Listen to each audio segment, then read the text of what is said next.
Hi, I'm Nana Meyer. I'm a faculty here at UCCS in Health Sciences, and we're in the farmhouse cooking today. It's all about plants. We need to eat more vegetables, and today we're creating recipes from almost all around the world. We are focusing on two different protein options: GMO-free tofu and lentils from India. So I'm really curious to see what's happening today. Hi, I am Surabi. I'm a sport nutrition grad student here at UCCS, and today, as a part of Plant Forward Cooking, we are working with red lentils and emmer, which is an ancient grain. So lentils and grains are a staple diet in India, where I come from. And in India, we usually eat lentils either with plain wheat rotis or we eat them with rice.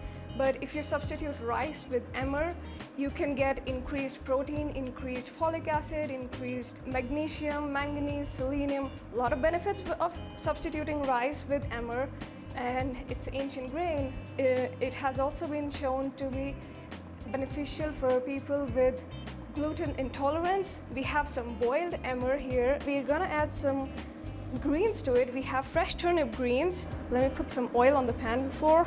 And while the oil is heating up, I'm just gonna roughly chop all of my greens. I have some cumin seeds in here. You need to fry the cumin seeds because if you don't fry them, you'll not be able to get the benefits of their essential oils.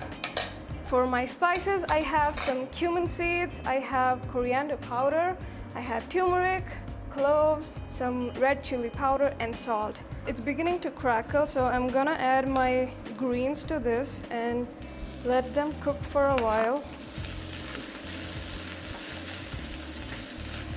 You want to mix it up nice and well, and we're going to cook them until they reduce in their volume. While these are cooking, let me tell you what I did with my lentils. So I boiled the lentils, and then we did tempering of spices which we added to the lentils. So we heat up the oil, add cumin seeds, and then some garlic, some ginger and onions, and then when it's all heated up, you add all of the dal to it. You have to be really careful when you do that because it's gonna let out a lot of steam.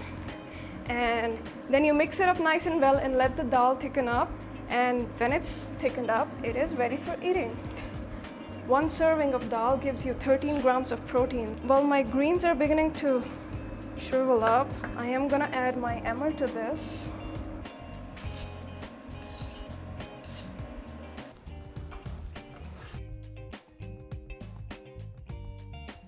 There you have lentils and grains, complete protein with plant-based protein which is sustainable and helpful to the environment.